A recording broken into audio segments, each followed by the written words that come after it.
Hi, everyone, and welcome back to episode 12 of the Simply Wellness podcast. I'm your host, Colin, and I'm joined here by my co-host, Chris. How we doing, everybody? We're just a couple of best friends who are passionate about all things pop culture. If you're looking for lukewarm takes on movies, video games, or TV shows, we've got the show for you. And this week, we're going to take a look at a couple of Star Wars comics to get us pumped up for the Obi-Wan premiere this Friday. Oh, yeah. Yeah. We get the first two episodes this Friday, dude. I know. I totally forgot about it, too. And, like, the fact that we're getting two, I'm creaming. Two of them? Yeah, dude, I'm so well. I'm creaming, yeah. So, Chris, you read The War of the Bounty Hunters, right? Yo. Oh, my God, did I?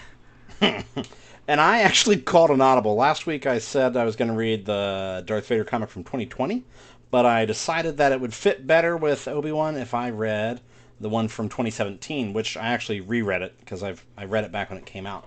But I decided to just talk about the first 6 issues because the whole thing's fire, but it's 25 issues long, so I didn't want to be sitting here just speaking for an hour about a comic. So you fucking lied?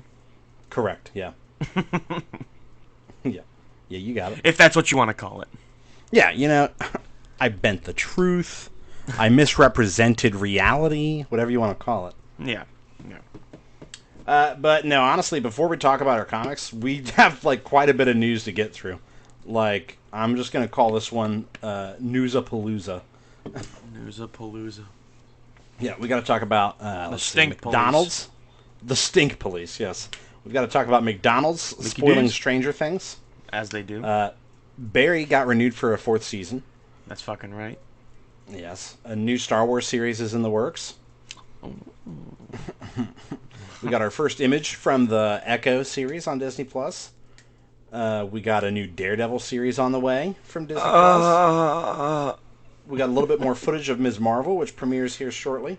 Yeah. Well, and we got the She-Hulk trailer, as well as a new title for She-Hulk. So, which looked really good. Yeah. She-Hulk looks really good. Yeah.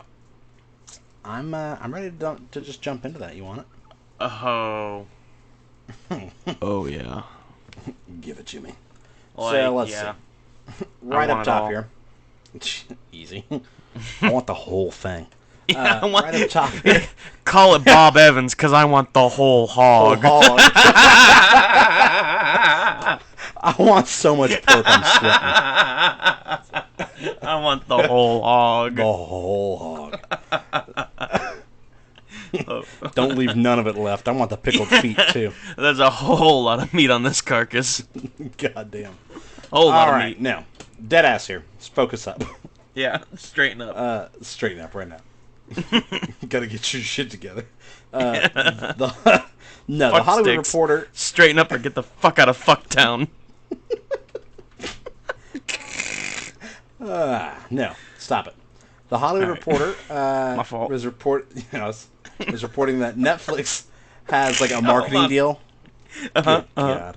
No, we're good. We're so Are good. you so good? Like, Yes. dude, it's Gravy Town, baby. We're so good. It's Flavor Town. Yeah. All right. If need be, mute your microphone while you get yourself together. Okay, no, I'm good. All right. So yeah, I'll say it again here. The Hollywood Reporter was talking about the fact that Netflix has a marketing deal with McDonald's for its 4th season of Stranger Things. Yep. And the campaign was like a Monopoly game, similar to other promotions that McDonald's has done before. You know. Sure. Yeah. You get like the Monopoly like a pieces car, in your drink or whatever. Money. Yeah. Well, it turns out some of the game cards contain pretty major plot spoilers for the yet-to-release 4th season of Stranger Things, right? Like and what? Those cards, well, I don't know. They didn't talk about it, and I didn't seek it out because I didn't want the spoilers. But let's see here. Those cards obviously are not intended for sale yet, and have reportedly been purchased at multiple chains in like a totally legitimate purchase. It wasn't like, hey, we got these in. You know what I mean? It was just like, so someone this just got spoiled. Yeah, someone along the way, somewhere at McDonald's, fucked up, sent the cups, the stuff out too early maybe, or, they had the stuff at the stores but weren't supposed to put it out yet, and they just started using it. But yeah, so... Which I could believe. I could believe that. I could believe that. I mean, you run out of cups, you're like, we're out of cups, what do we do? Grab the ones from the back. Yeah, so just grab and it's them. like, Yeah, and I just flip it over and it's like, 11's dead, what? You know? Fuck! No, so apparently the sources close to the project that were, that talked to the Hollywood Reporter said that the Duffer Brothers, who are like super into like maintaining the secrets, right? Mm-hmm. Had like a total meltdown because they weren't really included in like the marketing discussions, right? Oh shit. And so then for this to get spoiled by a marketing thing, they like apparently had a Someone's fucking losing their meltdown. job. Yeah. And Netflix wasn't happy either, but yeah, the Duffer Brothers apparently, that was the quote, was had a meltdown. And it's like, oh no. Yeah, reasonably so, dude. I Yeah. mean, you know, Yeah, I like mean, they've this is worked a long supposed to time. be And it's like, been like, what, 3 years since season 3 came out? yeah, you know, like it's been like one of the biggest Netflix shows that came out. Yeah. And the fact that So, the Duffer Brothers have had total control over yeah, the whole because like, series. yeah, no spoilers, nothing before any. I mean, quite honestly, like you wouldn't hear shit until like next It's out. month. Yeah, and then like you'd see like, oh fuck, and they would come out. Oh, shit. Yeah. Yeah, But yeah, so that's kind of a bummer that McDonald's really fumbled the bag on that. But, what are you going to do? It's McDonald's. right. Fries are And, man. Netflix really needs to try and keep their nose clean, with everything going on. They can't have McDonald's really spilling the beans for them. Nah, a lot of people are fed up with Yole Mickey D's. Yeah. And Netflix. Not a sponsor. Yeah, right. Yeah, just Not yet. Not a sponsor. just so we're all clear. And next year, I've got from Variety that it's confirmed HBO greenlit the 4th season of the hit series Barry, which is actually only now halfway through its 3rd season. So it's pretty cool that they're like, yeah, go ahead, Dude, because it's so good. it's so good. And the Yeah, 4th and season I'm a set couple to start. episodes behind. Yeah, we've kind of our Sundays are busy, and then we Yeah. go, oh shit, we forgot to watch it. And then we just never do. Oh man, I forgot to start the timer. We've been going for a hot second here. We'll add 5 minutes to the timer. We're so good. We're so... Oh my god, we're so good. We're going to keep it loosey-goosey, baby. Like, I'm not stressed at all. The 4th season is actually set to start production as early as June. So, like, that's next month. Yeah. Oh, wow.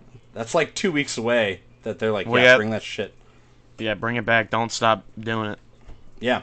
And, I mean, Bill Hader's talked about how the pandemic really helped him write a season 4 before 3 was even filmed, because they were getting ready to start on 3, and then, everything shut down. And them writing season 4 actually resulted in rewrites on season 3 to allow for it to better flow into this 4th season. So seeing as Which that's is the amazing. case, yes. Like, I love to hear that. Yeah, and so seeing as that's the case, I'm really not surprised that it was greenlit so quickly, because obviously that was Bill Hader's intention, him and Alec Berg, that, we're going to do 4 seasons. All So HBO, the ball's in your court. If you want to leave this unfinished, don't give us a season 4, right? Yeah. And honestly, I'd assumed that it had been greenlit already, so I'm just glad to hear that it is now official. Right. No, I'm really glad to hear that, especially with Barry, because it's been such a kick-ass series. That they not only were able to complete the complete the 4th season, which is I assume the finale, I don't know. have the opportunity to go back and rewrite some of the 3rd season to have a better flow into it. And it's just like, what a great example of taking any situation and bettering it. Like, it's the pandemic, shit, that sucks. Right. But they're able to be like, you know blows. what, this is time we can use. Yeah, exactly. If I'm stuck at home, I might as well write. Mm-hmm. Yeah, so that's cool. Now, I mentioned up top, this is from Vanity Fair again. They had like a special Star Wars cover last week that was kind of showcasing like the future of the franchise. And so they had a photo shoot with the cast members of like several of the current and upcoming series. So you had like, Rosario Dawson all dressed up as Ahsoka, and you had Pedro Pascal there in the Mandalorian armor. Obi-Wan was there in his robes. I think they had Hayden Christensen there in the Vader costume. I don't know if he was in the costume for certain, but I know that he was there. And then they had I just completely blanked on the actor's name who plays Cassian Andor in Rogue One. Diego Luna. Oh, Ooh, is Jimmy, it pull Diego that up. Luna? Yeah, let me. I don't think it's Diego Luna, but for some reason that's the name that came. Yeah, all I know is the pictures that we've been seeing of all Yeah, of them dude, I'm together, so good. like, is It's so Diego Luna. hot. Is it Diego Luna? Yeah, dude, I'm so good. You're a god. You're insane. Oh my god, I'm insane. But yeah, so yeah, we had all of them together, and they actually did have a little bit of like an interview Mm-hmm. inside, because it was a Star Wars Yeah, yeah. special, and they talked about an upcoming series that's like been unannounced prior, and it's being helmed by John Watts, who wrote and directed the Spider-Man trilogy. I smoked pot with John Watts. No, it's John Hopkins. Who was me? He's just, it was yeah. He's like, no, you did not smoke pot with someone named Johnny Hopkins. I did. It was John Hopkins and Sloan Kettering, and they were blazing that shit up every day. Every day. But no, so like I think it's kind of funny that John Watts was like stepping away from the Fantastic Four because he was potentially overwhelmed, and now he's like, but you know what I do want to do? A whole fucking Star Wars series. Yes, we love it. Pop off. Which apparently he like co-wrote it, so that's kind of Oh cool. shit. There's no title or anything like that. Really, the only information they gave us was that the code name that it's going by right now is called Grammar Rodeo, which is apparently a Simpsons reference. It's an episode where Bart and his classmates steal a car and run away for a week, so that might give us a little bit of insight into the plot potentially. Because they did mention that they wanted it to go for like the 1980s Amblin Entertainment coming of age feel, so kind of like the Goonies, but in Star Yeah. Wars. Uh, And it's supposed to be set around the same time as The Mandalorian, right after Return of the Jedi. mm-hmm. So that's pretty dope. I like. We kind of talked about it with Marvel just outside of the podcast, with just amongst each other. That I really like the idea of taking different genres and putting them inside Yeah. a world that you know. Yeah. Where yeah, like yeah. The Mandalorian's very much a western. Kind of Which feels I'm like a not western complaining. serial. No, it works so well. Um, and then obviously something like Rogue One worked well as a war film, especially in that third act. Yeah, at the very end. Yeah, dude, when they're fucking on the beach and shit. Yeah, that's so good. So I mean, it is a world that you can put different genres in and it not feel odd. You just have to Mm-hmm. pull that genre off well. So yeah, I'm totally down for having like a Goonies sort of adventure. God, I want to watch the Goonies again. Yeah, it's a good movie. That is. Dude, do you think they're gonna get Steven Spielberg in on some fucking Star Wars? Don't get my hopes up like that. Because like that's the reason why we got the Indiana Jones, was because he wanted to make something with Lucasfilm, and they were like, well, here's Harrison Ford, you know. Oh, dude, that'd be so cool. I love Steven Spielberg's like way of directing too. It's very nice. Yeah. Big fan of his work. But yeah, so I'm pretty jazzed. I just like the idea of us getting something new and Yeah. potentially unconnected, as far as like, the Mandalorian has started to have characters show up that we've seen before, and to kind of anchor it to the main story, with like Luke Skywalker and Ahsoka. But so I like the idea of giving us something that we probably haven't seen before, Yeah. because it is, it's a whole galaxy a long time ago, Yep. There's Yep, plenty a of long, long adventure time to be ago. had there. So, moving into Marvel here. This is from Variety. Mm-hmm. Marvel has announced the start of production on its upcoming Echo series on Disney Plus. Now, I know that you probably don't know who Echo is by name, Correct. Correct. because you didn't finish Hawkeye, correct? Correct. So, from a comic standpoint, the character Echo is famous from Daredevil comics in like the late '90s, early 2000s, and she's a deaf Cheyenne woman You said named Daredevil? Maya. Yeah, yes, I did. No, she's a deaf Cheyenne woman named Maya Lopez, who has like Okay. Olympic level athleticism and the Oh, ability word. to like perfectly mimic movements, kind of like Taskmaster. Yeah. Yeah. And so, obviously the thing there being like she's deaf, Daredevil's blind and things like that. And her and Matt Murdock actually have a romance. Oh yeah. Yeah. And so, maybe we get a little Matty Murdock in the Echo show. Who knows? Oh. Shit. But in the comics, Maya's story is that she's adopted by the Kingpin after he kills her dad. And then he like has her trained in the creative arts because with her photographic reflexes, she's really good at like dancing and playing the piano and things like that because she can just watch someone do it and then be able to do it. Yeah. And so she's really gifted in those creative arts as well as martial arts because again, she can watch people fight and then be able to just replicate do it. Yeah. And so he kind of raises her to be, his right arm, right? And he sends her out to basically prove Matt Murdock wrong. That, Matt Murdock thinks Kingpin's a bad guy, and as far as she knows, he's not. He's just been her adoptive father, right?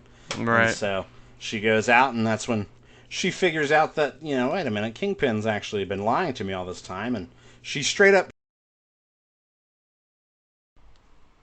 Alright, guys, there's probably going to be a hard cut edit there, because we had a little bit of a recording issue. And we don't remember where we left off. That's right. Because we're all about professionalism here. Hey, we panicked. It was all hands on deck for a minute, but by God, we got her back. Given all she's got, breathe, damn you, breathe. But so I think we said all that we wanted to say. Oh, I was looking up the actress's name. Yeah. It was Alaqua Cox. That's who plays Echo. Okay. Maya. And so I was talking about her being an amputee, and that was kind of interesting because it's not a character trait of Maya in the comics. That's just strictly something that Alaqua Cox brought to the role, was her own, her own amputeeism, I suppose. Yeah. But, so that's just kind of interesting to see different kinds of representation that way, where she herself is an indigenous person, and then she's an amputee, and I believe she is legitimately deaf, but I don't want to swear to that. Right. Yeah, for sure. But so I do think it's interesting to go out of their way to try and... Yeah, she is, in fact, deaf and an amputee with a prosthetic lower leg, it says. Word. So, yeah, the idea that, sure, there's nothing wrong with, having that person cast, and the idea that the character's supposed to be deaf, so if we can get a deaf actress who is also a gifted actress, why wouldn't we? Right, absolutely. Yeah. This kind of goes back to our our railing against, people are people kind of thing. Yeah. Yep. What did I say? Call us some SJW cucks if you need to. If you need to. People are people. At the end of the day, we're all just. You got any thoughts on Echo? I know you haven't really. Yeah, had too much with the character from. I don't have a whole lot. Just other than that, I need to finish Hawkeye, and when I do, I'll probably say something in a future episode. Yeah. So, sticking with the theme here. Oh, yeah. The Hollywood Reporter. Sources have told Hollywood Reporter that a Disney Plus series is currently in the works to bring Charlie Cox back into the fray as the Man Without Fear, Daredevil. And we really don't have much info. We can't even be sure that it's a continuation, but that's how it sounds, is that it's going to be a new series, but somewhat of a continuation, so I don't know if maybe they're going to use the multiverse as like it's somewhat happened, but not really. I don't know, Right. But we really, all that we know is that Charlie Cox will be Daredevil, reprising his role, right? And the last we saw him was as Matt Murdock in Spider-Man No Way Home. Yeah. And we know that Matt Corman and Chris Ord have been tagged to write and executively produce the series. And their most notable work that I found was the USA spy series, Covert Affairs. Okay. And so fan reaction's been a little bit mixed, with some questioning like the tone and content that Disney's going to allow in the series. Yeah. As well as just the quality of television that Corman and Ord are capable of making. Sure. Which when I looked into it, because I hadn't heard of Covert Affairs, but when I looked into it, it has mostly favorable reviews. But the one thing that I did see come up a bit was like the quality of writing. Ooh. So that's a little bit nervous, But it was also a show from almost 10 years ago, and it was on a network, on a television network like USA. So maybe they had quite a bit of like oversight that they had to jump through. Again, it's been 10 years. Maybe they've grown as writers. Right. I'll hold out hope. I'm still excited. Yeah. I mean, I always try and be optimistic about these kind of things. I I don't think that their history is a guarantee of the quality, good or bad, of the series. I have faith in Marvel's ability, honestly, to like give notes that kind of help the series fit into the MCU, Sure. right, on like a large scale, and then still maybe remain faithful to that original series, depending on how connected it is. And then, I mean, the Russo brothers, right? They were most famous for working on the comedy Community. Yeah. And then they went on and made The Winter Soldier, Civil War, Infinity War, and Endgame. So, them being TV writers doesn't necessarily have anything to do with how they could perform in the MCU. I suppose you're right. Like I said, I'm holding out hope. I'm excited. I'm not like butthurt. It's not anyone in specific. Right. Yeah, and I am interested to see how connected it does end up being. Especially with them getting Vincent D'Onofrio back to be Kingpin and Charlie Cox back to be, Daredevil. Yeah. It's like, oh shit, like, is it going to be straight up? Because I never finished 3. I think we've talked about that. Yeah, which... right as I started season 3, they announced the cancellation, and I was like, man, fuck this, Which breaks my heart because, season 3 was so good. And it leaves you on such a cliffhanger, man. And, like, I remember I watched season 3, and then, like, I found out that there was, it got canceled. And I was mad. And I will say, because, and I was even more mad because the same thing happened with Punisher. Except they let him finish season 2 before they canceled it. I think is because, like, they're so far in. So they're able to play in kind of like a wrap-up of Punisher to make it be like, okay, yeah, this was a 2-season, like, it can be done. Right, yeah. I was like, but man, they should have just fucking cut it and give it to Daredevil. Feed it. I want it. I want it in my jowls. Yeah. Ew. I want it up under my lips. Like spitting tobacco. Alright.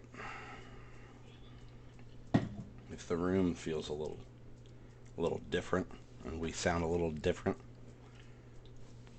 we had, like, redline critical recording software issues, and had to stop and regroup and figure out what was wrong. And we don't know that we figured out what was wrong, but it doesn't seem to be wrong now.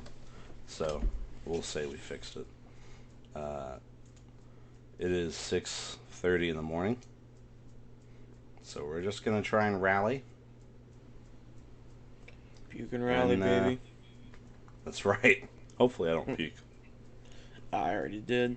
Twice. Oh, good. And I shit myself. Did you shit yourself while you puked? Yeah, I did. Like the retching caused the... Hate to see it. Just every time you retched, just a little bit of shit came out.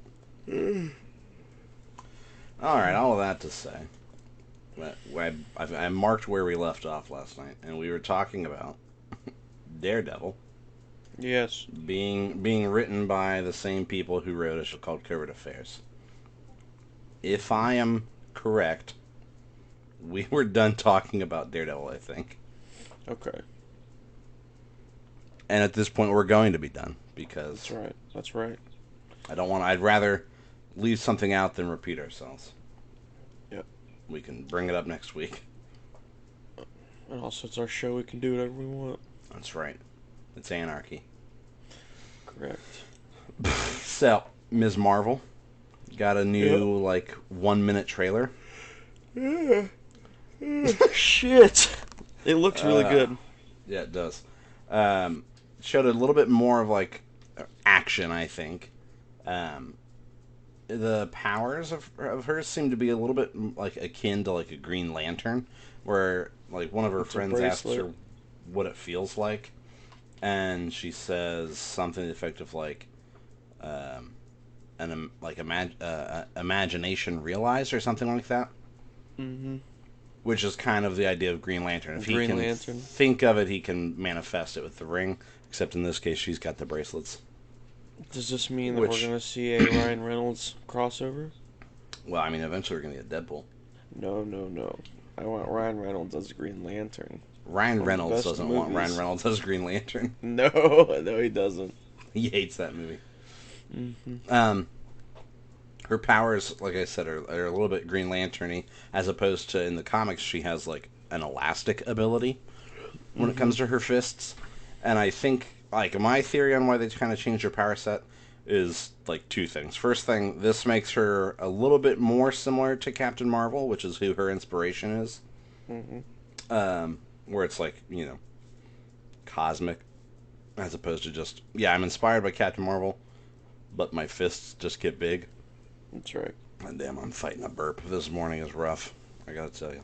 But no, so it'll make her powers align a little bit better with Captain Marvel, and it kind of also eliminates the need for a Terrigen Mist explanation, which is really strongly connected to the Inhumans.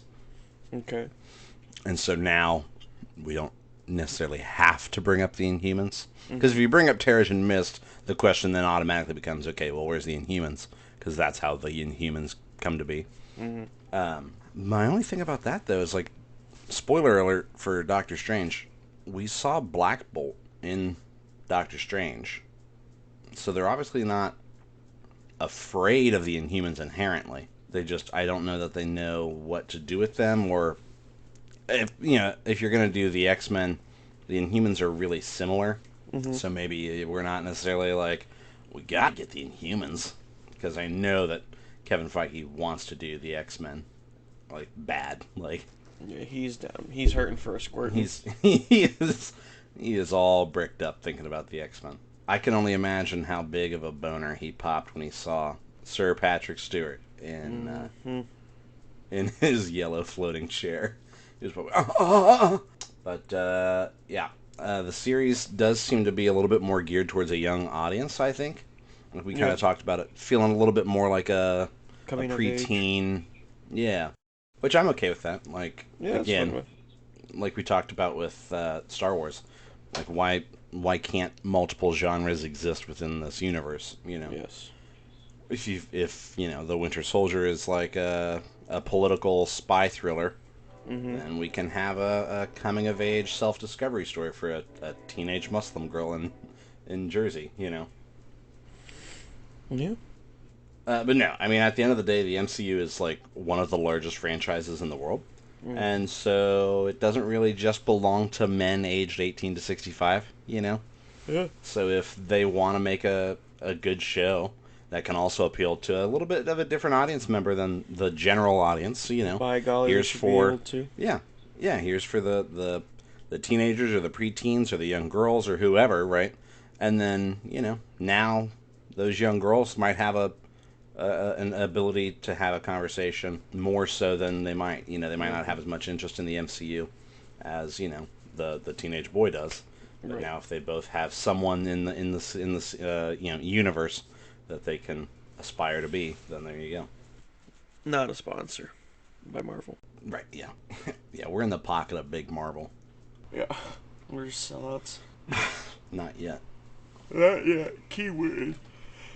Yet. I already said it once. That's the end game, dude. So, last thing here as far as news goes. The big trailer of the week was She-Hulk Attorney at Law, Yeah, it was. which I'm loving that name. Yeah. Like, because it was originally just She-Hulk, but now they added that little Attorney at Law, and I'm like, Hmm. mwah, mwah, chef's kiss. Chef's kiss. No. We got to see a fair bit of Tatiana Maslany as both Jennifer Walters and She-Hulk. Hmm. The CGI on the Hulk still needs a little bit of work, I think. Unlike the She-Hulk, she wasn't quite Professor Hulk. Right. I think Uh, that, and I know we talked about it prior. If the story is really, really good, and like just the show overall good besides CGI, like yeah. I think that can make up for it. Like I will gladly watch something that has lesser quality of CGI if the story is good enough. But it does make me wonder, like, are they rushing? Because I obviously wouldn't assume it to be a money issue. You know what I mean? Yeah. So are they rushing the people that are working on this stuff and just trying to pump out the projects? You know? Which would bite them in the ass hard. Mm-hmm. I'd rather get a little bit less per year if it was a higher quality thing than just have quantity. It's that quantity versus quality thing. Yeah, especially with the stuff that DC's been pumping out lately, and I know we've been talking about this a whole lot. DC making the Joker, the Batman, and just like all the things to come. Yeah. We've been on the topic. This puts a thorn in Marvel to step up their game, because if not, well, you're probably gonna start to lose people, because DC's been pumping out good stuff. Yeah, and if DC really does, like we talked about with Discovery buying Warner Brothers, if under new management, and they are legitimately trying to. I saw another article about Warner Brothers and Discovery legitimately trying to make DC its own separate studio, similar to how Marvel is at Disney. Yeah. Then if they're legitimately going to take a crack at being a superhero franchise like the Marvel Universe, yeah, Marvel's can't just rest on its laurels and go, people are going to eat this shit up. It says Marvel on it. You know what I mean? Right. I feel like they're probably going to have that mentality for a while, or like a minute, and then as soon as they're going to make one flop, and then they're going to realize, oh shit. Yeah, I mean, it's bound to happen eventually. That there's going to be one that's just not that good. I don't know that they'll have a financial flop. Yeah. I think it would take them a bit of. I think for them to have a financial flop, they would have to have multiple bad things in a row. Right. Yeah. For people to just lose faith in the brand and not show up to the next one. You know what I mean? But back to She-Hulk, I like the idea of Jennifer Walters, who is pretty promiscuous in the comics. Yeah. Trying to maintain her career as a lawyer, which she also does in the comics, and her love life whilst trying to be the Hulk. She's also known for breaking the fourth wall. In the comics, she actually broke the fourth wall before Deadpool did. Oh shit. So I think it's going to be interesting to see if they lean into that aspect of the character, because we both have talked about this. I don't know if we've brought it up in the show too much, but Marvel's kind of been dripping in really subtle fourth wall breaks of people glancing into the camera.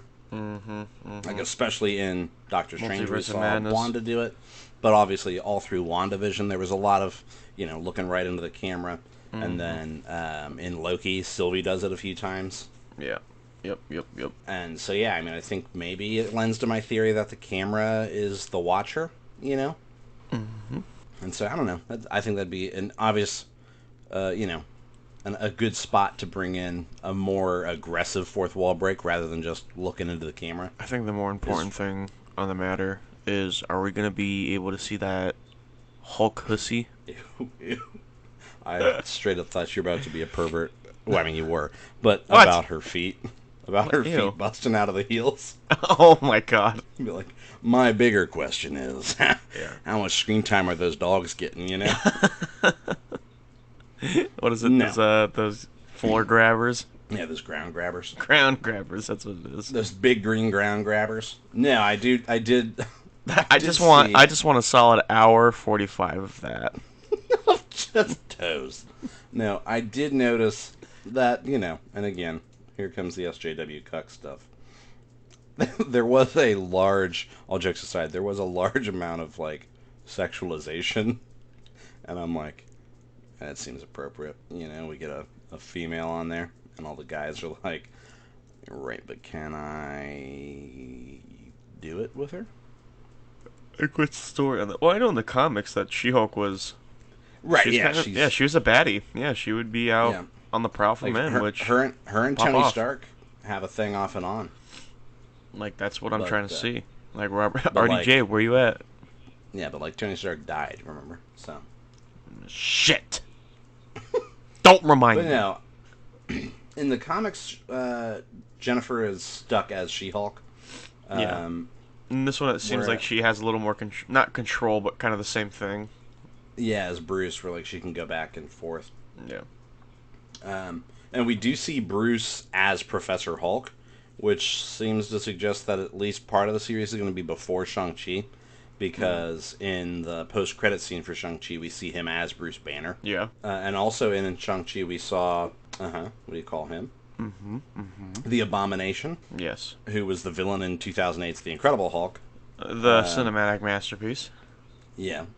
Which had it's Tim Roth is playing the role again. Emil Blonsky is the character's name before he's the Abomination.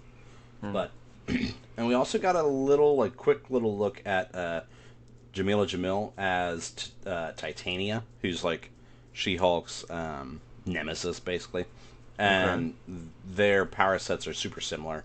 Where Titania has superhuman strength and stamina and durability, just like She-Hulk does. I got superhuman stamina. If you pick up what I'm putting down. Oh, I'm picking it up, baby. No, I don't. Don't fool yourself. Yeah, right. Yeah, don't trick yourself. You do not have stamina. Nah.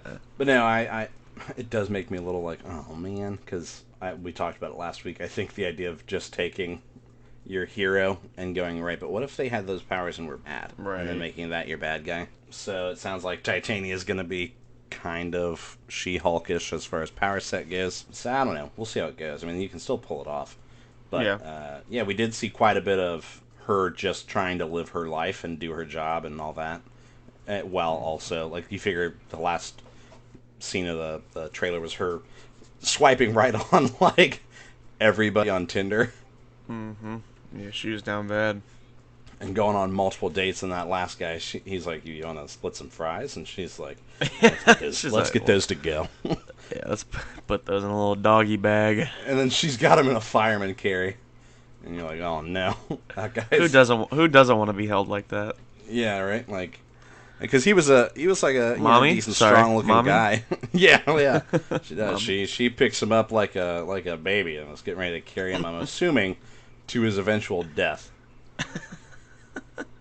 That pussy's got him acting up. The Hulk. Hulk pussy. That's disgusting. Hulk pussy. That's something I wish the internet hadn't given us, was the idea of just adding ussy to the end of whatever word. Right. The Hulk pussy. The Hulk. Gross sounding. Hulk pussy. But yeah, I will be interested to see how, if at all, if it ties into like the bigger MCU any more so than just going, yep, we got, your Bruce Banner's cousin, and you also have Hulk DNA. Yeah.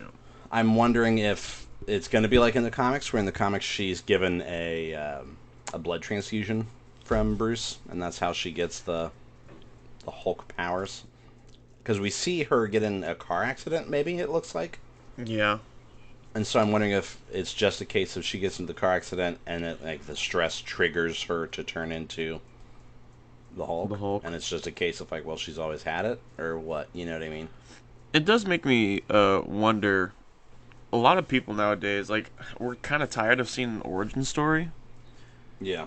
And so I'm curious if Marvel plans on running the origin super quick. Right. And just being like, all right, this is the origin. She-Hulk. I mean, she's pretty well known. So keeping it brief and then just moving straight with the story. Maybe. Or just, it almost looks like the series is kind of her origin. Yeah. But they're breaking it up with, her day-to-day life. Right. And obviously with her being a lawyer, and we heard in the trailer that they're opening up some sort of, superhuman law degree or law division of some kind, and that they want her to, head it up. And so I'm wondering if maybe you can get a little Maddie Murdock. Oh, God. Oh. That'd be a good way to interconnect the things. I love Matt Murdock. But also, you don't want to, overshadow, you know what I mean? Right. So maybe they save Matt Murdock for the Echo series, or until his own show altogether, Either way, I'm excited to see him. Yeah. Either way, we know we're getting him, so that's cool. You got any more thoughts on She-Hulk? No, I'm all good there. I am excited. Like I said, I would be okay if the CGI wasn't that good, if the story was really, really good. I feel like the story really can make up for anything. Yeah, even war crimes? Maybe. It depends on what the war crime is. Yeah, maybe. Are you shooting a paratrooper? I mean, people do it in COD all the time. Right, just... There's a word in the industry, and it's called get good. Yeah. And if the writing's good, I can look over it. Do you want to talk about your comic first, or do you want me to talk about mine first? Mine's. I'd like to talk about mine because it's pretty. I don't want to say cut and dry, but it is like one thing happens, It's which gas. it's gas. Like I wanna keep reading this because it stops after 5 issues and branches off into something else, but I want to finish it. Like another series, or Yeah, yeah, it breaks off into another series. yeah, I'll let you go. Yeah, but mine was Star Wars: War of the Bounty Hunters, and it's essentially takes place right after Han Solo's gets carbonated, and the Carbonated. carbonated, excuse me. He carbonated. He's all He's bubbly. yeah, he is drinking a couple Sprites. Um, Crispy. and Boba Fett is trying to transport him to Jabba's palace, and somebody steals him from Boba, and he's basically on this hunt, and then come to find out that Jabba caught wind that somebody took it from him, and he set a bounty on Boba for like a stupid amount of credits, and just made it open to anyone who's a bounty hunter can get him. And so he's trying to like find out where Han Solo went, as well as like we see him get killed. We see him kill Bosk, an IG unit. Like he kills a lot of like familiar faces, and you know there's a lot of conversation in between them of like Boba's talking. He's like, we don't have bad blood. Like why is this a thing? And they're all like, right. I mean, we're low life scum. What the fuck do you mean? Right, yeah. And then Boba's like, word, and just shoots him in the face, and just kills him like Bosk. He blew his legs off, and then ties him up to an iceberg, and says like, you better hope somebody finds you. And Bosk is like, I'm cold blooded. I'm not gonna make it. And Boba goes, me too, and then fucking leaves. And I was like, oh. He's not messing around. Right. Yeah, I wish Boba Fett was like this, because that's Boba Fett to me. Yeah. But so it turns out that Crimson Dawn was actually the one who stole Han Solo. Okay.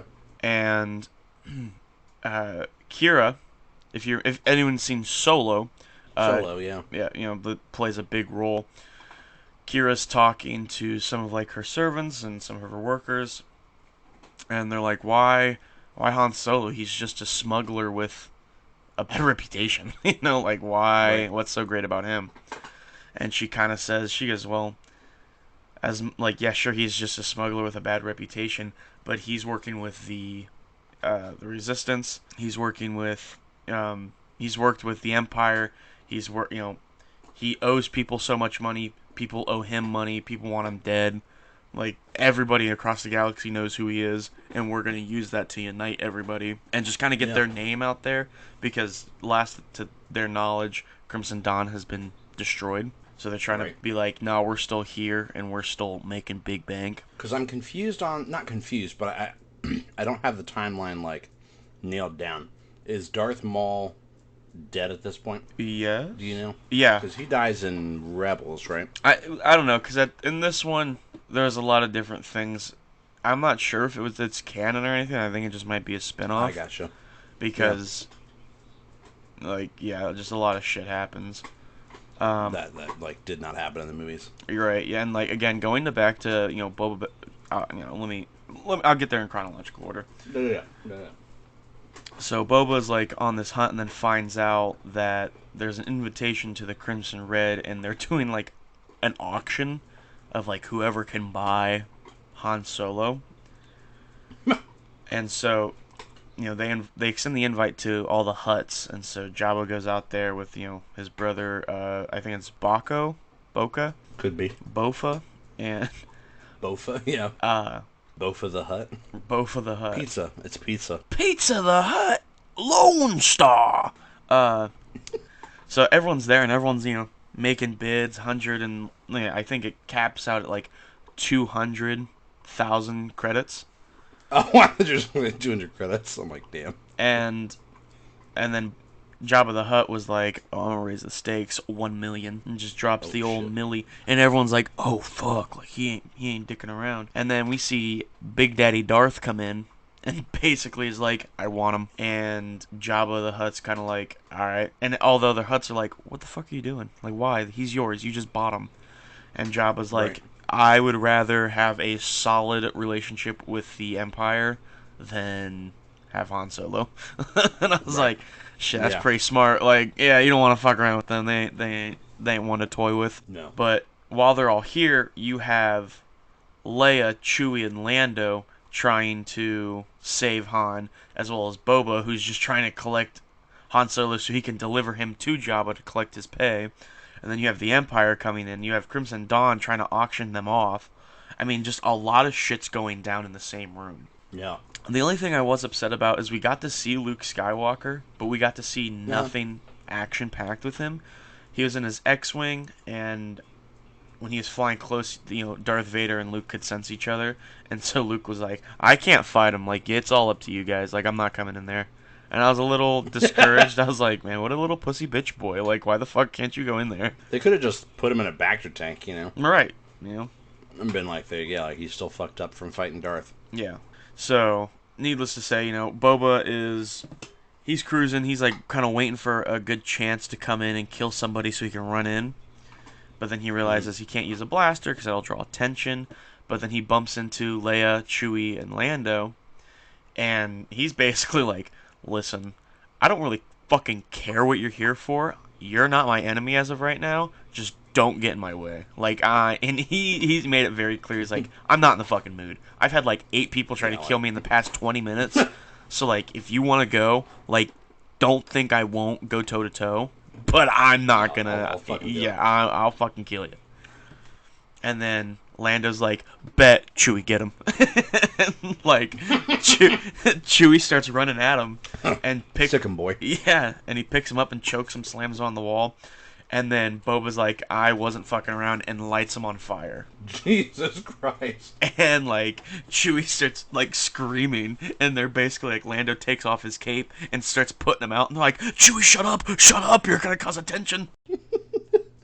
Get it together, Chewie. And then, so Kira from the Crimson Dawn confronts Vader and is like, and makes this huge announcement of, "Mr. Hutt, are you sure that you want to go ahead and transfer Han Solo to Darth Vader?" And Jabba's like, "Yeah."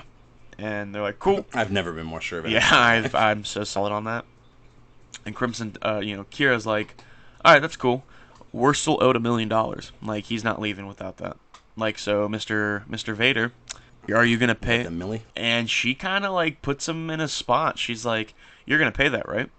And he's like, "No." And he's like, "Why? Is the Empire too poor, or are you guys too cheap?" Right. And basically, Is that how you guys do business? right. And Vader's like, fucking pulls out his lightsaber, and he's like, "What'd you fucking say?" And Kira pulls out these 2 batons Yeah. and just starts fucking him up. And it's a pretty solid fight. Now, granted, of course, Vader, won, but he didn't kill her or nothing. But it was a pretty solid fight. And then it ends with Darth Vader goes to slash at her, and in the batons, she has like a secret compartment that just drops a bunch of bombs, and they blow each other back, and they get up, and Palpatine gets a hold of Vader and is basically like, "Yo, the Hutts are starting to cause some damage," because at this point Han Solo's already been transported back to the Empire, and the Hutts Yeah. are like, "Yeah, we're gonna go take him because that shit's ours." And Jabba's like, "Nah, Right. like that's all on you then. Like I'm not a part of that." Right, yeah. And so Vader's like, "Fuck, I got to deal with this." And so he leaves. Kira lives, and they slaughter all of the Hutts except for Jabba. And Jabba's sitting back on his throne, and he's talking to one of his servants, and he's like, "I look at things like Palpatine. I look them in the long run. Like, I am now the sole leader of anything Hutt related. Like, I'm the only Hutt left." Yeah. And he's like, "So I am the damn near the wealthiest man alive. Like this. I'm sitting Right, comfortably." he's sitting pretty there on Tatooine. He's got Yeah. the monies. And then, He's all about that shmoney. oh yeah. And then Boba is like, all right, well, I gotta bounce because now I gotta go fucking steal this thing from the Empire. And he, like, I'll give it to him. He wasn't dicking around. He meant business. And so he flies out and he bumps into, I can't remember his name, but he was like half metal. Shaquille O'Neal. I think it might have been Shaquille O'Neal. I think you're right. Yeah. But it was a man, and he was like half metal, some cyborg, and he was really close with Han, and he's trying to save him too. Okay. And Boba and I really can't remember their name. I think it started with a V. Let me pull it up. Let's see here. I think it's like Yeah, Valiant. Yeah, I can't remember, but it's like Valiant, something like that. And they're basically like, all right, if we're gonna take this shit from the Empire, we need to work together. Right. And Valent's like, why the fuck would I work with you? And he's like, listen, dude, like, I'm not your best friend either. Don't think I'm trying to act that up. Violent Valance. Yes, but Boba's like, there are two things that we have in common. One, we're not a fan of the Empire. And two, Han Solo is with the Empire, and we do not want him to. So we're going to save him, and then we'll just duke it out ourselves, and whoever can take him can take him. And he's like, all right, bet. Yeah, so they go over, and they basically, because they meet up with Leia, Chewie, and Lando again, and Boba's just on the edge. He's so fucking done. And he just walks in there, and he's like, I don't know why the fuck we're here again, but he's mine. And long story short, they get into a big fight. They blow a hole in the wall, and Han Solo basically falls, like sitting in his carbonite bath, and he falls out of that hole and starts falling onto a planet. And Jesus Christ. Leia and Chewie, they're all like, she's fucking dead. And yeah. Boba's like, bullshit, and like flies over with his jetpack, uses his grapple hook and saves him, and then gets him back. And while he's doing that, him and what's his name, Valiant? Valance. Him and Valance are talking, and they're like, well, what now? And Boba goes, yeah, I remember how I said duke it out? Throws a bomb at his chest and goes, deuces, and just blows him up. And yeah, he's just cold-hearted in this. He does not fucking care. And then he goes... He don't give a goddamn. Yeah. And then he goes back to Jabba, and he's like, yeah, here's Han Solo. And Jabba's like, Boba, like, I knew I could trust you. And he's like, not so fucking fast. Why was there a bounty on me? Like, when you said it. And he's like, oh, it's just business, like, yeah. Han Solo was taken away from me. I can't have people thinking that can just go by, like, willy-nilly. But, like, I've already I've taken the contract down, so you should be good. And Boba Fett was basically like, sure, like, I understand that. But, yeah, you're going to pay me, and you're going to give me more than what you said you would. Because I saw that fucking million credits, you just placed a bet, and you were going to pay me, like, $200K. So, yeah, you're like, you're good for it. He's like, I just got it from the Empire. I can sure as shit give it back. So you're going to pay me. And that's where it leaves, is like a solid image of Han Solo floating next to Boba Fett, and he's just looking at Jabba, like, all grimacely, and he's just like, pay me. Yeah, give me my money. And I was like, oh, fuck. And so it was really, really good, really interesting, kind of like a, what would happen if they all just happened to collide at the same time like that? Right. And it did a very well job of executing it. Rock on. Sounds pretty good, especially if we're only being like 5 issues. Yeah, it's just 5 issues. Super brief. Yeah, so it's a nice brisk little read. Mm-hmm. Well, things went down a little differently in my comic. It was a good read. I don't want it to sound like things were bad. It was dog ass. It was dog dick. Speaking of someone going hard, I read the first 6 issues of Darth Vader from 2017. Mm-hmm. And the first, volume, I guess, is called The Chosen One, and that's what I read. And it's by Charles Soule. And I've read this whole run before. It's 25 issues, but I wanted, just a refresher. So I just reread the first 6. Yeah. And this series picks up, the second after Revenge of the Sith ends. It opens with a no. Yes. As he finds out that Padme's gone, and he's all mad at the Emperor because straight up you told me that the dark side could keep her from being killed, And Actually, he said he could bring the dead back to life. right, well, and so Yeah. the emperor pulls a little like twisty twist on him. He's like, "Listen, she was fine until you, in your rage, made another decision." And he's like, Yeah. "So, Which is yeah, true. sorry, my boy, she is gone." And Vader's All right. like, R.I.P. "Yeah, R.I.P." And he starts just shocking the shit out of him with lightning, and it's like, defend yourself. And he's like, whoa, like, I don't have a fucking lightsaber. Obi-Wan fucking ganked it from me on Mustafar. Yep. And he's Yep. like, Jesus Christ. He's like, God damn it. So he's like, all right, well, gotta go get you a fucking saber.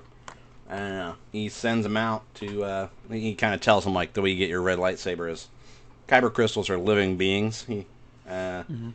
And he says a red lightsaber isn't just a red Red kyber crystal. lightsaber. Yeah. Yeah. It is a lightsaber that you claim through battle, and then you torture the kyber crystal and make it bleed. My God. And that's how it turns red. Like, you break it, you corrupt it. And so he's like, so you better get at it. And so he's like, fuck, all right. So he goes and because he decides. Get out there. Go get it. Yeah. He's like, all right, go find a lightsaber. Take it from a Jedi. And he's like, which isn't going to be easy because we were pretty thorough and we killed most of the Jedi. They're already gone. Like, Order 66 was a raving success. And it's kind of cool. We get a little bit more of that, like, pretty heavy-handed Nazi imagery of, like, they're on Coruscant and you see, like, them making a nice speech to the crowds of, like, we don't have to fear the Jedi tyranny any longer. Embrace freedom, The new galactic empire is here, and everybody's like, "Oh, word," Oh, and shit. oh shit, and it does kind of do a good job of showing the Jedi were like, Anakin, Vader's like, well, the Jedi teachings on red lightsabers, on like the Sith's weaponry was incomplete, and the Emperor basically kind of like laughs and is like, those fools hid any history that they deemed like unsanitary. Mm-hmm. And so like that was part of the issue with the Jedi at the end. There was like they were dishonest and they were intervening in things and all that, and they ended up being the downfall of the Jedi eventually. Yeah. Something real quick that I want to touch on, Yeah. and then you can keep going. And I'm not sure if I said it on the sir. podcast, but it was opened up to my eyes when Anakin and Obi-Wan are fighting on Mustafar. Obi-Wan like openly says to Anakin like he broke the code because he's like, I loved you, and like the bit Jedi aren't supposed to love; they're supposed to be very unfeeling, yeah, neutral. And he sits there and tells him like, you were a brother, I loved you. Yeah. Well, you figure in the Clone Wars, Obi-Wan like has a romance. That's true. He's just down bad. He's a dog. Yeah. What are you gonna do? He's a dirty dog. Obi-Wan's slinging that Obi Schlong. Ew. It's too fucking early for this. Yuck. But no, and then yeah, that's just something that was open up to my eyes, and I wasn't sure if I talked about it, and I wanted to throw it in there, but continue. Yeah. So yeah, he's like, all right, go get your saber, go get him, boy. So he leaves, and he is trying to figure out where he is gonna find a fucking Jedi to get their lightsaber, and he comes upon a what do you call it, like a stormtrooper ship, and the stormtroopers are like fucking around with a lightsaber on it, and Vader like fucking just crashes in, like they're firing on him because they don't know what this shuttle is, right? Yeah. Because he's very fresh, like nobody knows who Vader is, Mm-hmm. and they're like firing on his ship, and he just like crashes into their fucking dock, like their bay, Jesus. and he has no weapon, he's just using the Force, Mm-hmm. and he ends up like crushing people, throw them into the wall, and then he sees the one guy that was playing with the lightsaber, and he like yanks the saber from him and chops down the rest of the guys, and then in like true honorable fashion, he drops the lightsaber because like he didn't win it from a Jedi. Yeah. Yeah, so he leaves the saber behind and goes to like their computer system and is looking up like, okay, what Jedi do we have on file, basically. Mm-hmm. And he finds one, and he's like, all right, well, we ride, But So he heads that. So he heads that direction, and we don't really get. I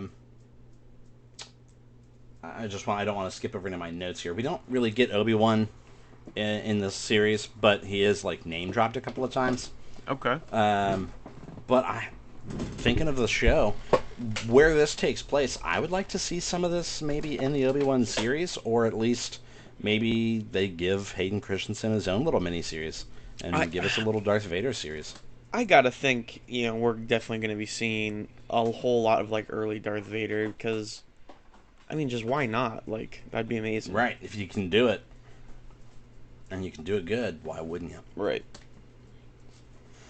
So, we do get to see, a pretty good Jedi fight. So, he goes to this planet that's kind of deserty, but also the city that they're living in has a pretty large body of water that's dammed up above the city. Mm-hmm. And the Jedi's kind of like, he's laid a bunch of traps and stuff, and he's, actually doing a pretty good job of keeping Vader at bay. Mm-hmm. And then, he actually fucking uses a force to throw a rock, and it hits Vader, and he falls off this cliff edge. Damn. And he's fucked up. Like, he's at the bottom, and he has to, like, put his fucking leg back on, because he's got the robot leg. Yeah. And he's like, oh, fuck, and he picks up a piece of metal that fell off the railing with him. And he's like, so Vader's just got this fucking, basically a pipe, and is getting ready to go up there and fight this Jedi with a lead pipe. He's about to lay down some pipe. Yeah, there's a piping coming. And so he gets back up there, and he starts fucking fighting the Jedi with his pipe. And the police, show up. As they're you up do. they're up on the dam, so they got the water on one side and then a pretty sheer cliff edge down over to the city. And the police are like, "Hey, you two fucking break it up," And Vader just straight up force throws them down into the city. Whoa. And and the Jedi's like, "Dude, what the fuck? This is between you and me." And Vader's like, "Oh, word?"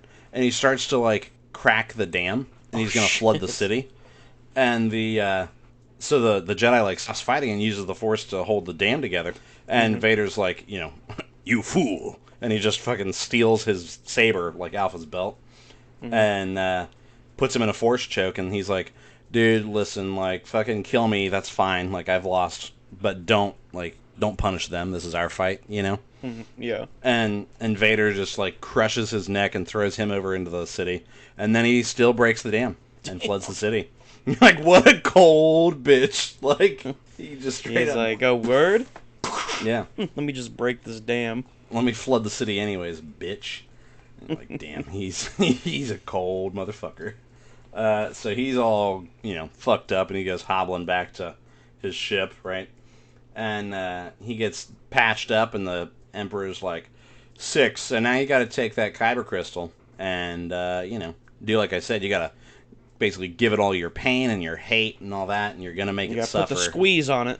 Yeah, you gotta put the squeeze on him. And it should corrupt the whole thing, and yeah, then we'll be Gucci. That thing's gonna be so red, you will not even see straight. And so he's like, righteous. And he tells him, righteous. Yeah, that's actually a quote. Vader says, sick. And so then he goes to, he tells him, hey, you gotta go to Mustafar, because actually, there's some pretty intense, connections to the dark side of the Force in Mustafar. Mm-hmm. And he's like, plus, he's like, maybe the sight of your failure will bring you inspiration to corrupt this thing, right? Mm-hmm. And you're like, word, thanks for bringing it up, And it's still touchy, man. It's still tender. That was literally 4 days ago. So he goes to Mustafar, and the Emperor tells him the dark side should guide you to where where it's most connected. Mm-hmm. And so he goes to this fucking cave, and there's this little altar inside the cave, and he sets he disassembles the lightsaber and gets the kyber crystal out, and it's a green kyber crystal, and he puts his hand on it, and he kind of is like, nah, what the fuck am I doing, And you see him reassemble the lightsaber, and he shows up to the Emperor, and the Emperor's like, have you been successful? And he goes, I have. And he turns it on, and it's a green lightsaber, and he didn't do it, and the Emperor's like, oh, so you've made your decision. He goes, I have. And he and the Emperor start fighting, and he fucking kills the Emperor and rolls out, and shows up at Obi-Wan, and is on his knees in front of Obi-Wan, and is like, just do it, please. And you're like, oh shit, what the hell? What? And and then he kind of has a little bit of a flash, and it was the kyber crystal in his head, basically fighting back.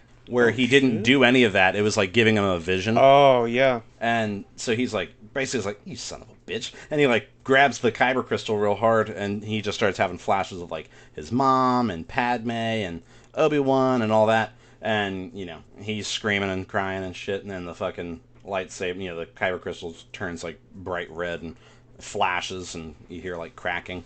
And he's like sick.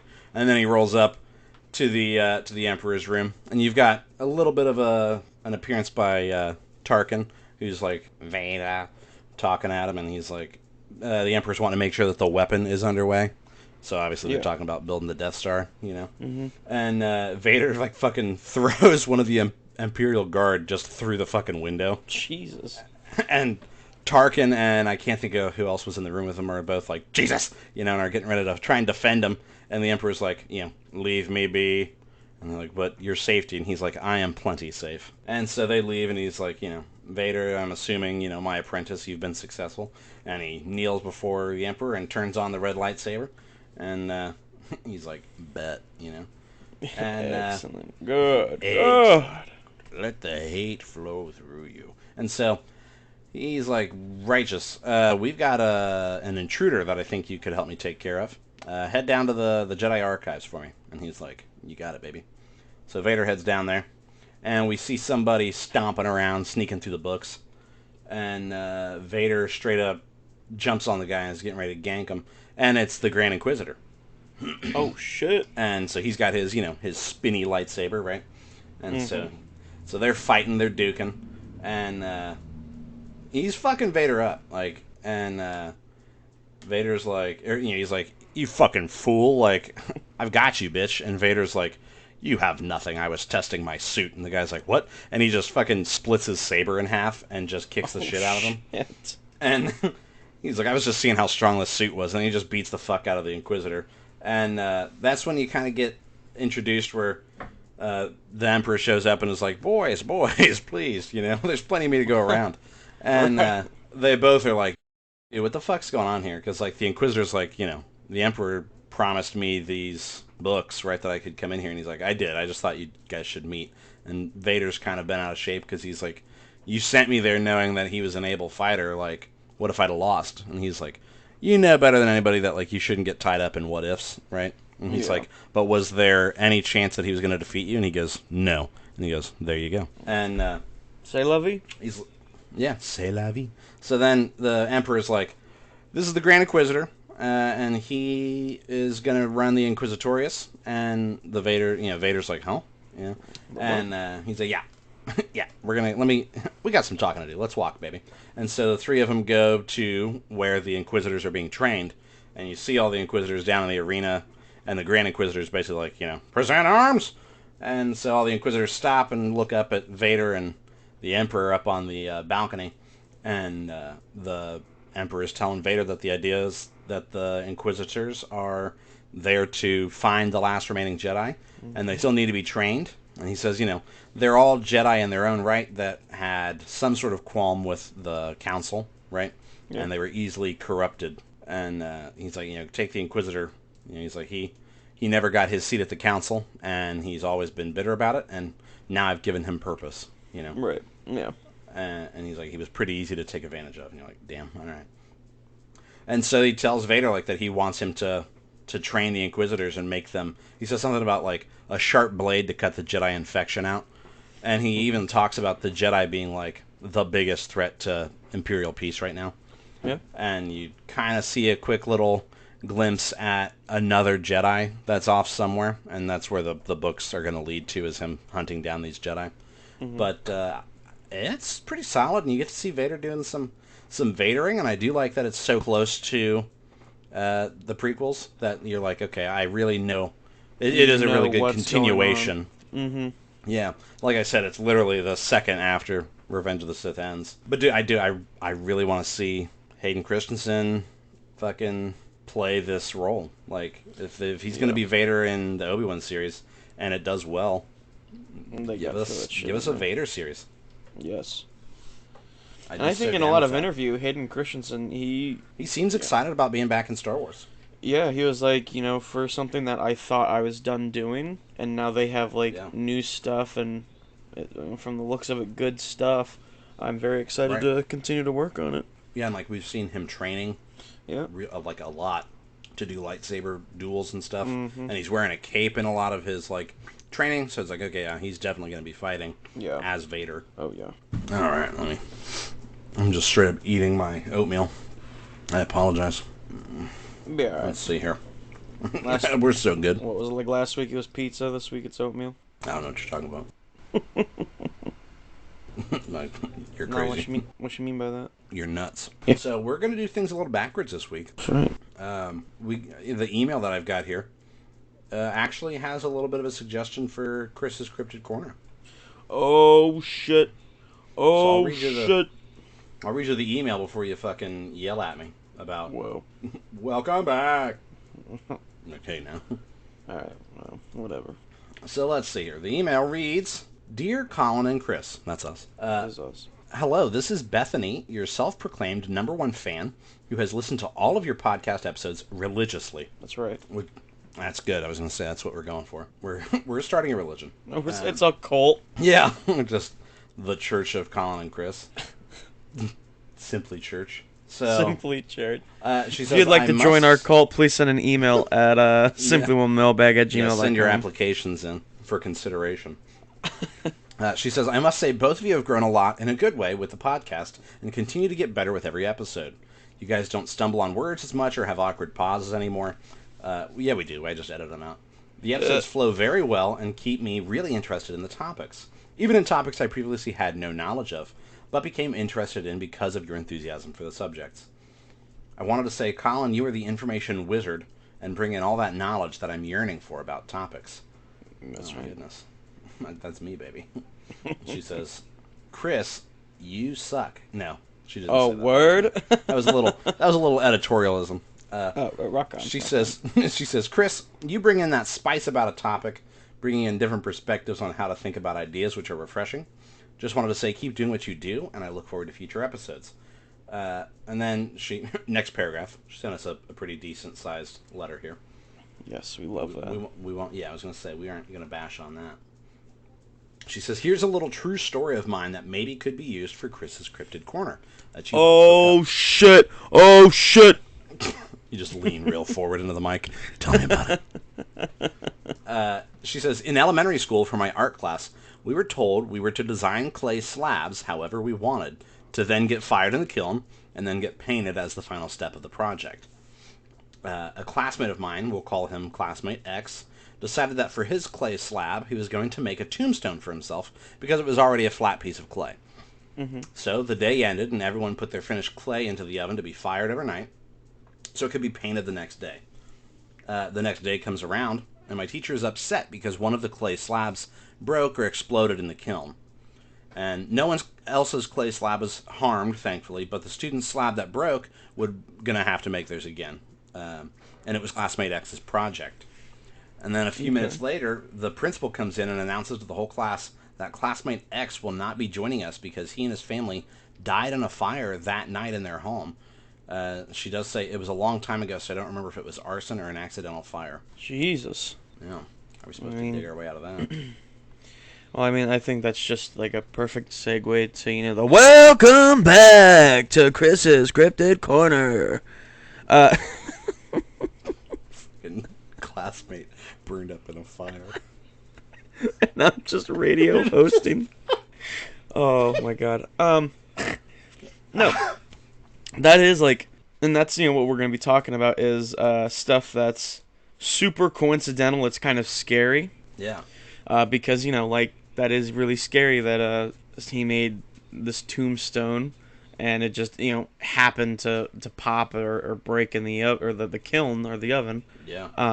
And then for him to pass away because he got in a house fire, that's definitely, what if there's it's more than a coincidence, that's nuts. Yeah. But segueing from that, I will be talking about a coincidence that happened connecting Edgar Allan Poe. Okay. So, Edgar Allan Poe had a story, and then from that story, it actually happened 46 years after it's published. So, let's see. Okay. So, Edgar Allan Poe, his one and only full-length novel is the narrative of Arthur Gordon Pym and the Nantucket.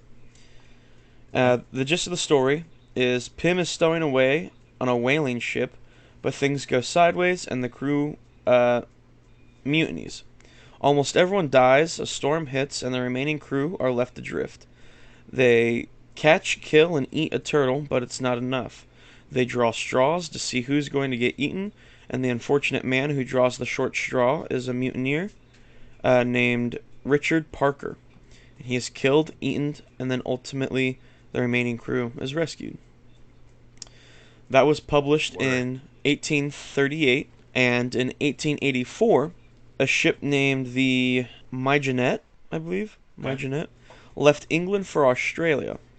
There was no mutiny, but the yacht was hit by storms off the coast of Africa. The 4 men that were left adrift in a dinghy with no food, no water, but they did manage to catch, kill, and eat a turtle. Starving, they've decided that one of their numbers needed to die so the rest might live. They settled on the youngest among them, mostly because he was sick and drinking seawater, and he had no family to return home to. He died, was eaten, and the others were rescued 4 days later, still munching on what remained of his body. That person's name? Richard Parker. Richard Parker? Oh my god.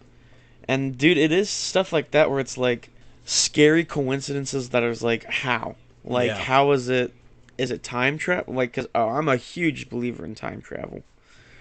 And so, what if Edgar Allan Poe is a time traveler? I don't think he was. I don't think he was either. But I do think that's like scary, coincidental, and what if there was maybe more behind it? Well, and so the logical part of me goes, okay, so let's try and reason out how that could happen, right? At the time, that was the only international travel was by boat, right? Yep. I'm sure shipwrecks weren't an uncommon experience. Sure. Right? And I'm wondering how common of a name Richard Parker is for Poe to use it in a book. You know what I mean? Well, there'd be... which makes me think, like, even today, 50 years ago, we aren't named the names we are today. I mean, yeah, we are. It's not as common, though. 50-year-olds don't have, like, names like Euphigenia. Bartholomew. Yeah, I mean, they're 50-year-olds were born in the 60s. Whoa, bunch of boomers. Yeah. But I mean, but still, what a interesting dynamic that it exactly played out the same way, and it, by the sounds of it, it was just unintentional.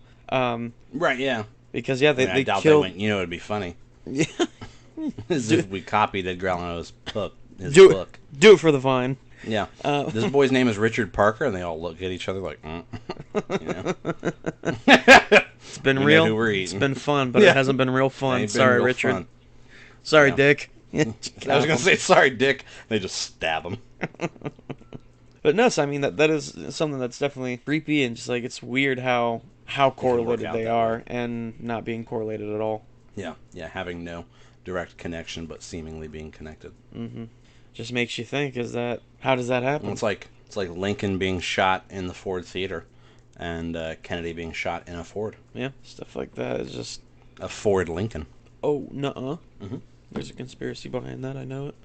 I can feel it on my bones. Yeah, I can feel it in my balls. My balls are telling me that there's instead of getting a gut feeling. Gut feeling, it's a nut feeling. You gotta trust your nut, It's too fucking early. But yeah, so I mean, definitely thank you, Bethany, for that awesome story. I mean, it's sad, don't get me wrong, but definitely like crazy and that coincidental, mishap. But definitely some weird stuff, and it's interesting how things can be like that, and like we're saying, not correlated at all. But if anyone ever has any stories, anything like that, definitely send them into the Simply Well mailbag, and I'd love to read them.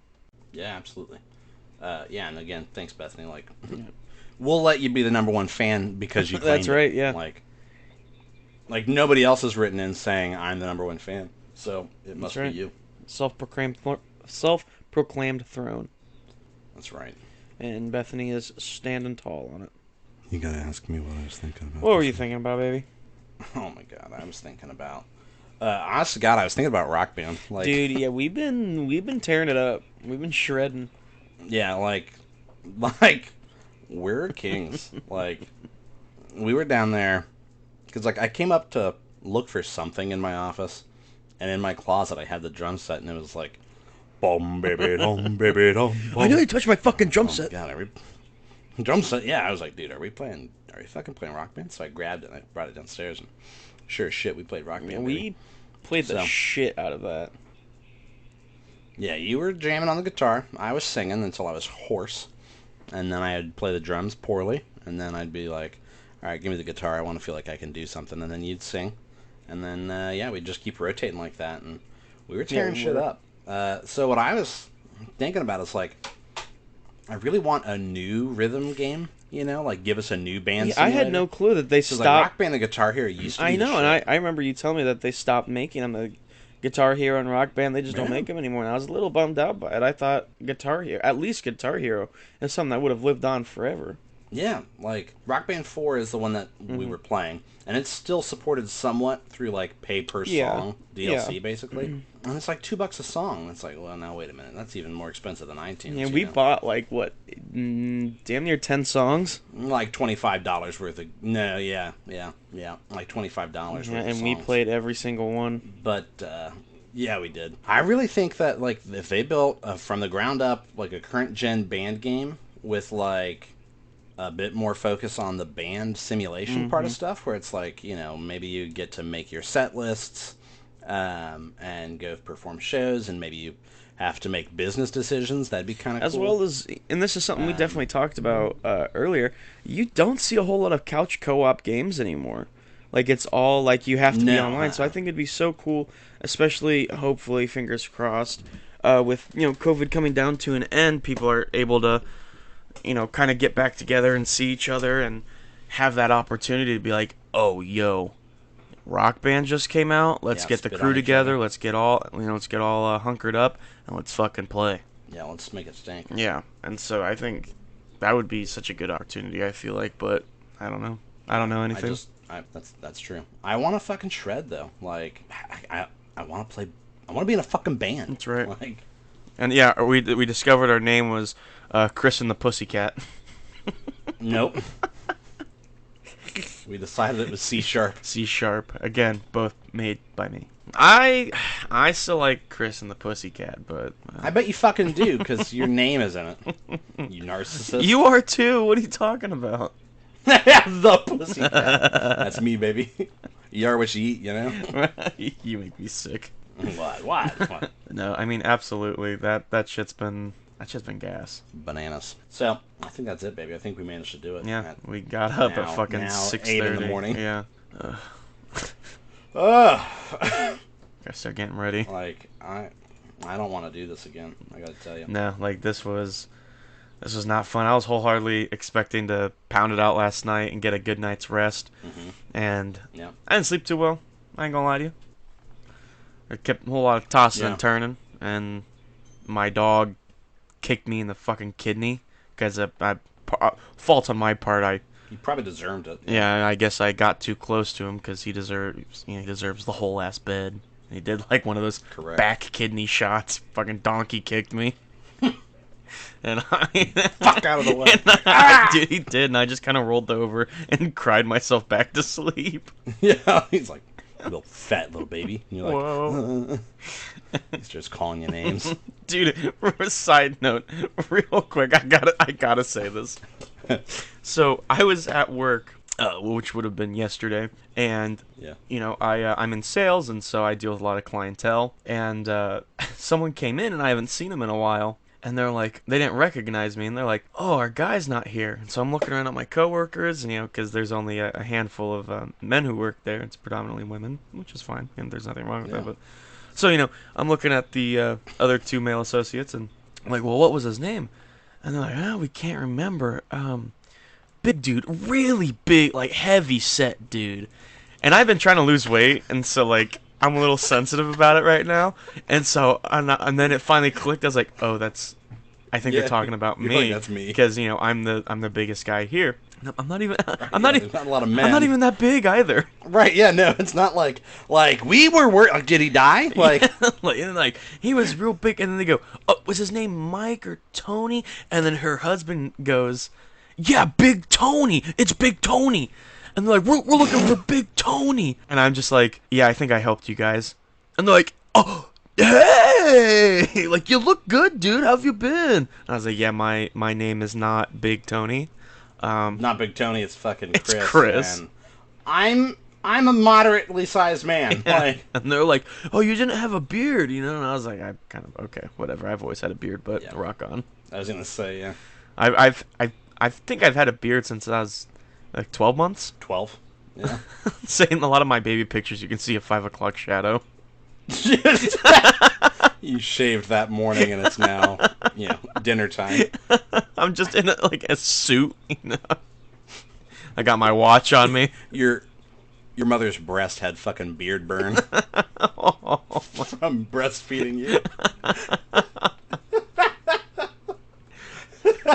Damn it, Denise! I need to get these taxes filed. Sitting in a fucking diaper. Mother, could you switch arms? I am getting uncomfortable. But that's what I've been thinking about. Shit happened to me. I've never been more discouraged in my life. I mean, and they could have just big said, fat motherfucker named Fat Tony. Dude, they could have, man. They could have just been like, I think he might have been a heavier set dude, and I'm like, yeah, that's probably me. That's probably me. Yeah, they were just ruthless.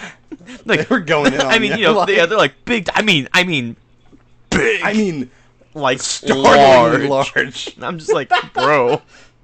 Like damn. Gravitational pull. Like, all right, easy. You're like, no, nobody that fat has ever worked here. I promise you. I'm just like, shit, man. And they're just like, no, believe me, this guy was big. As soon as you saw him, it was me. All right, what do you want? What are you buying? Yeah, they did try to play it off as if they didn't just call me a big fat piece of fucking lard. Yeah, just like, he looked like a Jersey cow, and I think he was selling us something. And you're like, all right, easy. So. Well, I'm sorry that happened to you, bub. You're not that fat. Yeah, like, I'm not that fat. I'm not that fat. But that's what I've been thinking about. Well, I would be too. Yeah, that's been sitting on my mind pretty heavy. Goes back to why I couldn't sleep well last night. Yeah, it's keeping me up. Your dog's kicking you. Yeah. You're thinking about your clients calling you Fat Tony. I'm just crying, motherfucker. So, we want to thank you guys so much for your attention and support. If you enjoyed this episode, be sure to give it a great review. 5 stars on everything. Tell your friends. Subscribe, like, smash the like button. That's right. Give me a kiss. Share it. Oh. That's right. Yeah. Send us your virtual kisses to your cult daddies. Yeah. We're gonna start the. If you have any, I was gonna say, if you have any cult name suggestions, definitely send an email to simplywellmailbag and let us know. Yeah. What are our fans called? If we've got, are they simps? I don't know. Would they just be? If Justin Bieber fans are believers. Yeah. What are Simply Well podcast cultists? Are they simps? I don't know. I feel like just what's up, simps? What up, Simp Nation? Simp Nation. It's your boy Chris. Yeah. Anyways, we're the cult daddies now. That's right. So, Chris, if people wanted to get in touch with us and give us some feedback, some cult names, send in their prayers, and we might answer them, how would they do that? Well, if they wanted to reach out to us, you can first off definitely reach out to us by simplywellmailbag@gmail.com. Our Twitter handle is whelmed_simply, and then both our Facebook and Instagram is Simply Whelmed Podcast. Yeah, that is correct. I still haven't set up that YouTube that I talked about, but I still think I will. Mm-hmm. I don't want to put a timeline on it because I'm super flaky right now on that. Yeah, I mean, would we want to do like live streams on certain episodes? And like, if you listen to it, cool, you listen to it, we'll still post it to Spotify and stuff like that. I don't know.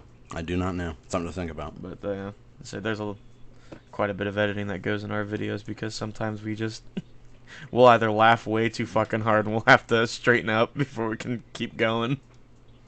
Or you'll say some shit that we're like, yeah, I gotta cut that. That's not good. Don't frame me to be a racist or anything. No, I didn't You're say just race. heavily implying, like, this guy's fucked up. Like, Yeah, this guy's a monster. We record about 3 hours and we have to shave it down. Yeah, like, these get to 90 minutes because I cut out the horrible racist rhetoric. No, that doesn't happen, just for the record. No. Yeah. No. No, I just mean, like, you using people's names. Yeah. Where you're like, my buddy, like, you accidentally dox a friend. It's like, yeah, we gotta cut that out. But no. Next week, I don't know. I think maybe we could talk about the first 2 episodes of Obi-Wan. Yeah, we will have to. Because, like, with it coming out on Fridays, it'd be a little bit easier for us to talk about.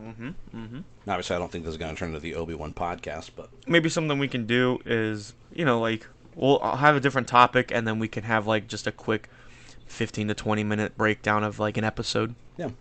Yeah, just throw it in as, like, instead of the we've got our letter segment, we got the what you thinking about, and then we also have an extra 20 minutes on Obi-Wan. Whoa, and simply, in Chris's Cryptid Corner. Yeah, that's part of what you're thinking about.